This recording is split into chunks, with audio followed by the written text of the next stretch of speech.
Muslim ವ್ಯಕ್ತಿಯೊಬ್ಬ ಕ್ರೈಸ್ತ ಯುವತಿಗೆ drugs ಚಟವನ್ನ ಹಿಡಿಸಿ ಗೆಳೆಯರೊಂದಿಗೆ ಲೈಂಗಿಕ ದೌರ್ಜನ್ಯ ನಡೆಸಿರುವಂತಹ ಘಟನೆ ಮಂಗಳೂರಿನಲ್ಲಿ ನಡೆದಿದೆ. ಆರೋಪಿ ಸಿದ್ದಿಕ್ನನ್ನ ಸುರತ್ಕಲ್ ಪೊಲೀಸರು ಬಂಧಿಸಿದ್ದಾರೆ. ಇನ್ನು ಸಂತ್ರಸ್ತ ಯುವತಿಯ ರಕ್ಷಣೆಗಾಗಿ ಆಕೆಯ ತಾಯಿ ವಿಶ್ವ ಹಿಂದೂ ಪರಿಷತ್ ಬಜರಂಗ ದಳದ ಮೊರೆ ಹೋಗಿದ್ರು. ಮಂಗಳೂರು ಕೃಷ್ಣಾಪುರ ನಿವಾಸಿ ಡ್ರಗ್ ಪೆಡ್ಲರ್ ಸಿದ್ದಿಕ್ ಎಂಬಾತ ಕ್ರೈಸ್ತ ಯುವತಿಯನ್ನ ಪುಸಲಾಯಿಸಿದ್ದ. ಈತನ ಮಾತನ್ನ ನಂಬಿದ್ದ ಯುವತಿ ಇದೀಗ ಡ್ರಗ್ಸ್ ಚಟಕ್ಕೆ ಬಲಿಯಾಗಿದ್ಲು. ಹಲವಾರು ದಿನಗಳ ಕಾಲ ಮನೆಯಿಂದ ಆಕೆಯನ್ನ ಕರೆದುಕೊಂಡು ಹೋಗ್ತಾ ಇದ್ದ ಸಿದ್ದಿಕ್ ಯುವತಿಯನ್ನ ಅಮಲಿನಲ್ಲಿ ತೇಲಿಸಿ ಆತ ಹಾಗೂ ಆತನ 4 ಗೆಳೆಯರು ಸೇರಿ ಲೈಂಗಿಕ ದೌರ್ಜನ್ಯ ಎಸಗಿದ್ದಾರೆ ಎಂದು ಯುವತಿಯ ತಾಯಿ ಆರೋಪಿಸಿದ್ರು. ನಗರದ ಖ್ಯಾತ ಕಾಲೇಜಿನಲ್ಲಿ ವ್ಯಾಸಂಗ ಮಾಡ್ತಾ ಇದ್ದ. ತದನಂತರ ಆ ವ್ಯಾಸಂಗವನ್ನು ಮುಗಿಸಿದ್ದು ಡ್ರಗ್ಸ್ ಚಟ ಹತ್ತಿಸಿಕೊಂಡಿದ್ಲು. ಅನಂತರ ಡ್ರಗ್ಸ್ ಇಲ್ಲದೆ ಬದುಕುವುದೇ ಅಸಾಧ್ಯ ಎನ್ನುವಷ್ಟರ ಮಟ್ಟಿಗೆ ಡ್ರಗ್ಸ್ ಚಟಕ್ಕೆ ಈ ಯುವತಿ ಬಿದ್ದಿದ್ಲು. ನಡುರಾತ್ರಿಯಲ್ಲಿ ಬೈಕಿನಲ್ಲಿ ಈ ಯುವಕರು ಯುವತಿಯನ್ನ ಕರೆದೊಯ್ತಾ ಇದ್ರು.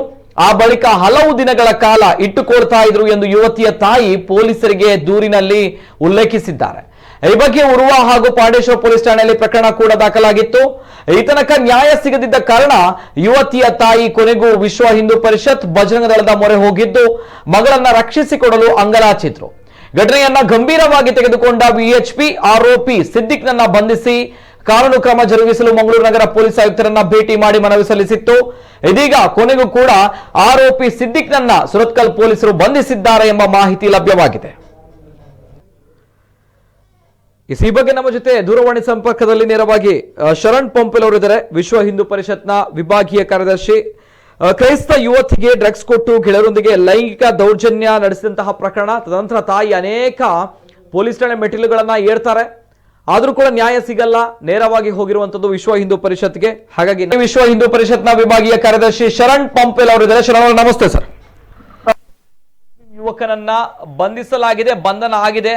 ಇದೆಲ್ಲದ ಮೊದಲನೇದಾಗಿ ನಾನು ಕೇಳಬೇಕು, ಈ ಒಂದು ಡ್ರಗ್ಸ್ ಜಾಲ ಜೊತೆಗೆ ಈ ಯುವಕ ಬಳಸಿದಂತಹ ಒಂದು ವಿಧಾನ ಜೊತೆಗೆ ಆಗಿರುವಂತಹ ಈ ಒಂದು ಘಟನೆ ನಾವು ಪ್ರಥಮವಾಗಿ ಕೇಳಬೇಕು ಅಂತ ಬಂದಾಗ ಇದು ಕಾನೂನಾತ್ಮಕವಾಗಿರುವಂತಹ ಹೋರಾಟ. ನೇರವಾಗಿ ಪೊಲೀಸ್ ಠಾಣೆಗಳಿಗೆ ಹೋಗ್ತಾರೆ, ಅವರ ಸಮಸ್ಯೆಯನ್ನ ಹೇಳ್ಕೊಳ್ತಾರೆ. ಆದ್ರೆ ತಂಬಳಿಗೆ ಬಂದಿದ್ದಾರೆ. ಹಾಗಾಗಿ ನೇರವಾಗಿ ಫಸ್ಟ್ ರಿಯಾಕ್ಷನ್ ತಾನು ನಿಮ್ಮಲ್ಲೇ ಕೇಳ್ತಾ ಇದ್ದೇನೆ. ಎಸ್ ಶರಣ್ ಪಂಪೆಲ್ ಅವರೇ, ನೋಡಿ, ಈ ಡ್ರಗ್ಸ್ ಇದ್ದು ಬಹುಶಃ ನಮ್ಗೆ ಗೊತ್ತಿದೆ, ಸಾಕಷ್ಟು ಸಮಯಗಳಿಂದ ನಮ್ಮ ಕರಾವಳಿ ಜಿಲ್ಲೆಯಲ್ಲಿ ಡ್ರಗ್ಸ್ ಮಾಫಿಯಾ ಸಿಕ್ಕಾಪಟ್ಟೆ ನಡೆಯುತ್ತಾ ಇದೆ ಮತ್ತು ಸಾಕಷ್ಟು ಜನ ಇದಕ್ಕೆ ವಿದ್ಯಾರ್ಥಿಗಳು ಕೂಡ ಬಲಿಯಾಗಿದ್ದಾರೆ. ಈಗ ಇದಕ್ಕೆ ಇನ್ನೊಬ್ಳು ಹುಡುಗಿ ಸೇರಿದ್ದಾಳೆ, ಅದು ಕ್ರೈಸ್ತ ಯುವತಿ. ಅವರದು ತಾಯಿ ನನ್ಗೆ ಮಾತಾಡ್ಬೇಕಾದ್ರೆ ನಾನು ತಾಯಿ ಹತ್ರ ಮಾತಾಡಿದೆ. ಕಳೆದ 3-4 ವರ್ಷಗಳಿಂದ ಈ ಡ್ರಗ್ಸ್ ಗೆ ಅಡಿಕ್ಟ್ ಆಗಿದ್ದಾಳೆ ಅವಳು. ಅಷ್ಟು ಮಾತ್ರ ಅಲ್ಲ, ಡ್ರಗ್ಸ್ ತೆಗೆದುಕೊಂಡು ಈ ಯಾರು ಸಿದ್ದಿಕ್ ಇದ್ದಾನೆ, ಅವನು ಒಬ್ಬ ದೊಡ್ಡ ಡ್ರಗ್ಸ್ ಪೆಡ್ಲರ್. ಅವನ ಮೇಲೆ ಸಾಕಷ್ಟು ಪೊಲೀಸ್ ಠಾಣೆಗಳಲ್ಲಿ ಕೇಸು ದಾಖಲಾಗಿದೆ. ಅವನೊಟ್ಟಿಗೆ ಪ್ರತಿದಿನ ಹೋಗುವುದು, ರಾತ್ರಿ 1 ಗಂಟೆಗೆ ಹೋಗುದಂತೆ, ಇನ್ನೊಂದು 1 ವಾರ ಬಿಟ್ಟು ಬರುವುದು, 1 ತಿಂಗಳು ಬಿಟ್ಟು ಬರುವುದು, ಹೀಗೆ ಈ ರೀತಿ ನಿರಂತರವಾಗಿ ಮಾಡ್ತಾ ಇದ್ಲಂತೆ. ಅಷ್ಟು ಮಾತ್ರ ಅಲ್ಲ, ಅವನೊಟ್ಟಿಗೆ ಅವನ ಸ್ನೇಹಿತರು ಬಂದು ಇವಳನ್ನು ರಾತ್ರಿ ಹೊತ್ತು ಕರ್ಕೊಂಡು ಹೋಗ್ತಾ ಇದ್ರು. ಹಾಗಾಗಿ ಆ ತಾಯಿ ಎಲ್ಲ ಕಡೆ ಹೋಗಿದ್ಲು, ಅವರ ಸಮುದಾಯದ ಗುರುಗಳ ಹತ್ರನೂ ಹೋಗಿದ್ರು, ಬೇರೆ ಬೇರೆ ಪೊಲೀಸ್ ಠಾಣೆಗೆ ಕೂಡ ದೂರು ಕೊಟ್ಟಿದ್ರು. ಆದ್ರೆ ಪೊಲೀಸರು ಕರೆದು ಎಂಕ್ವೈರಿ ಮಾಡಿ ಬಿಡ್ತಾ ಇದ್ರು. ಆದ್ರೆ ಇವತ್ತು ನಿನ್ನೆ ಅವರು ನನಗೆ ಬೇರೆಯವರ ಮುಖಾಂತರ ನನಗೆ ಸಂಪರ್ಕ ಮಾಡಿದ ತಕ್ಷಣ ನಾವಲ್ಲಿ ಹೋಗಿದ್ವಿ. ಹೋದ ಮೇಲೆ ಅವರೆಲ್ಲ ಕಥೆಗಳನ್ನು ಹೇಳಿದ್ರು. ಆಮೇಲೆ ನಮ್ಗೆ ಬರೆದು ಕೊಟ್ರು, ನೋಡಿ ಹಿಂಗೆ ಇದೆ, ನನಗೆ ಇದಕ್ಕೆ ನಮ್ಮ ಪರವಾಗಿ ನಿಲ್ಬೇಕು ಅಂತೇಳಿ. ಹಾಗಾಗಿ ನಾವು ತಕ್ಷಣ ಅದನ್ನು ಪೊಲೀಸ್ ಅಧಿಕಾರಿಗಳ ಗಮನಕ್ಕೆ ತಂದಿದ್ದೇನೆ. ಮತ್ತೆ ಅವರು ಹೋಗಿ ಅದನ್ನು ಆ ಹುಡುಗಿಯನ್ನು ಕರ್ಕೊಂಡು ಹೋಗಿ ಪೊಲೀಸ್ ಠಾಣೆಯಲ್ಲಿ ದೂರು ಕೂಡ ದಾಖಲು ಮಾಡಿದ್ದಾರೆ. ಈಗ ಸದ್ಯಕ್ಕೆ ಅವಳು ಪ್ರಜ್ಞಾ ಕೌನ್ಸಿಲಿಂಗ್ ಸೆಂಟರ್ ಅಲ್ಲಿ ಅವಳು ಇದ್ದಾಳೆ. ಈಗ ನನ್ಗೆ ಮಾಹಿತಿ ಬಂದ ಪ್ರಕಾರ ಸುರತ್ಕಲ್ ಸ್ಟೇಷನ್ ಅವರು ಅವನನ್ನು ಬಂಧನ ಮಾಡಿದ್ದಾರೆ ಅಂತ ಹೇಳಿ ಹೇಳ್ತಾ ಇದ್ದಾರೆ. ಎಸ್ ಶರಣ್ ಅವರ, ಒಂದ್ ಕಡೆ ಈ ಒಂದು ವಿಚಾರವನ್ನ ನಾನು ಯಾಕೆ ತಮ್ಮ ಒಂದು ರಿಯಾಕ್ಷನ್ ತೆಗೆದುಕೊಳ್ತಾ ಇದ್ದೇನೆ ಅಂತ ಬಂದಾಗ, ಇಲ್ಲಿ ತನಕ ಆ ತಾಯಿ ಬೇಸತ್ತಿದ್ದಾರೆ. ಆ ತಾಯಿ ಮಗಳನ್ನ ಉಳಿಸ್ಕೊಳ್ಬೇಕು ಅನ್ನುವಂತಹ ನಾನಾ ವಿರುದ್ಧ ಹೋರಾಟವನ್ನ ಮಾಡ್ತಾರೆ. ನ್ಯಾಯ ಸಿಗದಿದ್ದಂತಹ ಕಾರಣ ನೇರವಾಗಿ ವಿಶ್ವ ಹಿಂದೂ ಪರಿಷತ್ ಬಳಿಗೆ ಬರ್ತಾರೆ, ತಮ್ಮ ಜೊತೆ ಬರ್ತಾರೆ ಅಂತ ಬಂದಾಗ, ತಮ್ಮಲ್ಲಿ ಅವರ ಸಮಸ್ಯೆನ ಹೇಳ್ಕೊಳ್ತಾರೆ ಅಂತ ಬಂದಾಗ ಇದು ಎಲ್ಲಿ ತನಕ ತಲುಪಿದೆ ಶರಣ್ ಪಂಪೆಲ್ ಅವರು? ಯಾಕಂದ್ರೆ ಈ ಪ್ರಶ್ನೆಯನ್ನ ನಾನು ಕೇಳಬೇಕು, ನಾನು ಇದನ್ನ ಕೇಳ್ತಾ ಇರೋದು. ಯಾಕಂದ್ರೆ ಇದು ನೇರವಾಗಿ ನ್ಯಾಯಾಂಗ ವಿಚಾರವಾಗಿ ಹೋಗ್ಬೇಕು, ಪೊಲೀಸ್ ಠಾಣೆ ಮೆಟ್ಟಿಲೇ ಇರಬೇಕು, ಜೊತೆಗೆ ಅವರ ಧರ್ಮಗುರುಗಳನ್ನ ಅವರು ಸಂಪರ್ಕ ಮಾಡಿದ್ದಾರೆ, ಆದ್ರೂ ಎಲ್ಲೂ ಕೂಡ ನ್ಯಾಯ ಸಿಗ್ಲಿಲ್ಲ. ತಂಬಳಿಗೆ ಬಂದ್ರು. ಅಂಡ್ ನೋಡಿದಾಗ ಇವತ್ತಿನ ಬೆಳವಣಿಗೆ ನೋಡಿದಾಗ ಇವತ್ತು ಆತನನ್ನ ಬಂಧಿಸಲಾಗಿದೆ. ಏನ್ ಹೇಳ್ತಾರೆ, ಇದು ಏನು ಇಷ್ಟು ಏನು ಇಂತಹ ಜಾಲ? ಯಾಕಂದ್ರೆ ಸಾಧ್ಯ ಇಲ್ವಾ ಹಾಗಾದ್ರೆ ನೇರವಾಗಿ ಸಾಮಾನ್ಯ ಜನರಿಗೆ ನ್ಯಾಯ ಒದಗಿಸಿ? ನೋಡಿ, ನನಗೆ ನಿತಿನ್ ನೀವು ಹೇಳಿದ್ದು ಸರಿ ಇದೆ. Yes. ನನಗೆ ಆಶ್ಚರ್ಯ ಆದದ್ದು ಅದೇ, ಅವಳು ತಾಯಿ ನನ್ನ ಹತ್ರ ಕೂಗ್ತಾ ಹೇಳ್ತಾ ಇದ್ರು, ಸ್ವಲ್ಪ ಸಮಯದ ಹಿಂದೆ ಅಂದ್ರೆ ಈ ಹೆಣ್ಮಗಳದು ತಂದೆ ಅಂದ್ರೆ ಇವ್ರದ್ದು ಗಂಡ, ಇವಳದೇ ಟೆನ್ಷನ್ ಅಲ್ಲಿ ಇವಳದೇ ಇದರಲ್ಲಿ ಪಾಪ ಅವಳು ಹಾರ್ಟ್ ಅಟ್ಯಾಕ್ ಆಗಿ ಅವ್ರ ತಂದೆ ತೀರಿ ಹೋದ್ರಂತೆ. ಒಬ್ಳೇ ಇದ್ದದ್ದು ಮಗಳು, ಕಳಿಸಿದ್ದಾರೆ, ಚೆನ್ನಾಗಿ ನೋಡಿದ್ದಾರೆ.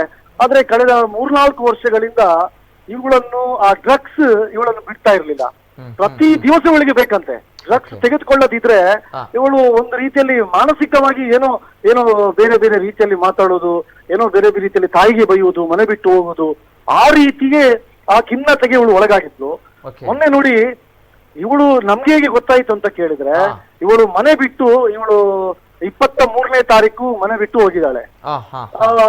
ರಾತ್ರಿ ಬಂದಿಲ್ಲ. ಆಗ ತಾಯಿ ಹೋಗಿ ಪೊಲೀಸ್ ಸ್ಟೇಷನ್ ಅಲ್ಲಿ ಹೋಗಿ ಮಿಸ್ಸಿಂಗ್ ಕಂಪ್ಲೇಂಟ್ ಕೊಟ್ಟಿದ್ದಾರೆ ಉರ್ವಾ ಠಾಣೆಯಲ್ಲಿ. ಮರು ದಿವಸ ಯಾವುದೋ ಒಂದು ರಸ್ತೆಯಲ್ಲಿ ಸರ್ಕಲ್ ಅಲ್ಲಿ ಇವಳು ಒಬ್ಬಳೇ ಕೂತ್ಕೊಂಡು ಆಚೆ ಈಚೆ ಹೋಗುವಾಗ ಅಲ್ಲಿದ್ದಂತ ಜನ ಇವಳನ್ನು ಕರ್ಕೊಂಡು ಬಂದು ಮನೆಗೆ ಒಪ್ಪಿಸಿ ಆಮೇಲೆ ನಮ್ಗೆ ತಿಳಿಸಿದ್ದು.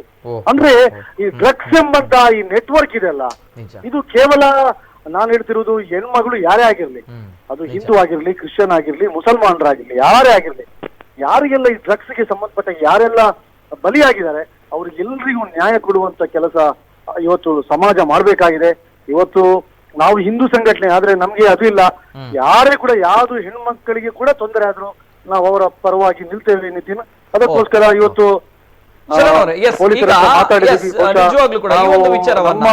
ಹೇಳಿದ ಮನವಿಗೆ ನಾವು ಹೇಳಿದ ನಂತರ ಈಗ ಅವಳನ್ನು ಹುಡುಕಿಕೊಂಡು ಅರೆಸ್ಟ್ ಮಾಡಿದ್ದಾರೆ. ನಾಳೆ ಇನ್ನು ಅವ್ರದ್ದು ಸ್ಟೇಟ್ಮೆಂಟ್ ತಗೊಳ್ಬೇಕು ಇವರು. ತಾಯಿ ಈಗಾಗಲೇ ದೂರು ಕೊಟ್ಟಿದ್ದಾಳೆ, ನೋಡೋಣ ಏನಾಗುತ್ತೆ ಅಂತ ಹೇಳಿ. ನಾವಂತೂ ಹೇಳಿದ್ದೇವೆ, ಯಾವ್ದು ಪೊಲೀಸರಿಗೆ ಮಾತಾಡಬೇಕಾದ್ರೆ ಕೇವಲ ಒಂದು ಬಂಧನ ಮಾತ್ರ ಅಲ್ಲ, ಈ ಡ್ರಗ್ಸ್ ತಂದೆ ಹಿಂದೆ ಯಾರೆಲ್ಲ ಇದ್ದಾರೆ. ಮತ್ತು ನೋಡಿ, ಅವಳು ತಾಯಿ ಮಾತಾಡ್ಬೇಕಾದ್ರೆ ಹೇಳ್ತಾಳೆ ನಿತಿನ್, ಇವ ಒಬ್ಬ ಬರುವುದಲ್ಲಂತೆ, 3-4 ಜನ ಇವನೊಟ್ಟಿಗೆ ಸ್ನೇಹಿತರು ಬರ್ತಾರೆ. ಅವರು ಎಲ್ಲರೂ ಡ್ರಗ್ಸ್ ಅಡಿಕ್ಟ್ ಆದಂತ ಯುವಕರು ರಾತ್ರಿ 1 ಗಂಟೆಗೆ ಬಂದು ಮಗಳನ್ನು ಕರ್ಕೊಂಡು ಹೋಗ್ತಾರೆ. ಎಲ್ಲಿ ಕರ್ಕೊಂಡು ಹೋಗ್ತಾರೆ ಅಂತ ಗೊತ್ತಿಲ್ಲ. ಮರು 2 ದಿವಸ ಬಿಟ್ಟು ವಾಪಸ್ ತಗೊಂಡು ಬರ್ತಾರೆ, ಮನೆಯಲ್ಲೇ ಬಂದು ಡ್ರಗ್ಸ್ ತಗೊಳ್ತಾರೆ. ಈ ರೀತಿ ಪಾಪ ತಾಯಿ ನಮ್ಮ ಹತ್ರ ಕೂಗ್ತಾ ಇದ್ದಾಳೆ ನಿತಿನ್. ಓಕೆ ಶರಣ್ ಅವರೇ, ಅರ್ಥ ಆಯ್ತು. ಜೊತೆಗೆ ಸಮಾಜದ ಮೇಲಿರುವಂತ ತಮ್ಮ ಕಾಳಜಿ, ತಾವು ಒಂದು ನೇರವಾಗಿ ಈ ಒಂದು ವಿಚಾರವನ್ನ ಗಂಭೀರವಾಗಿ ತೆಗೆದುಕೊಂಡಿದ್ರಿ. ಹಾಗಾಗಿ ಸುರತ್ಕಲ್ ಪೊಲೀಸರಿಂದ ಆರೋಪಿಯ ಬಂಧನ ಆಗುತ್ತೆ, ಆತನನ್ನ ಬಂಧಿಸಿದ್ದಾರೆ. ಇದು ಒಳ್ಳೆಯ ಬೆಳವಣಿಗೆ. ಇನ್ನು ಮುಂದಕ್ಕೆ ನೋಡಬೇಕು ಯಾವ ರೀತಿಯ ಪ್ರಕರಣ ಮುಂದಕ್ಕೆ ಹೋಗುತ್ತೆ, ಏನಾಗುತ್ತೆ ಅನ್ನುವಂಥದ್ದು. ಧನ್ಯವಾದಗಳು ಶರಣ್ ಪಂಪೆಲ್ ಅವರೇ ನಮ್ಮ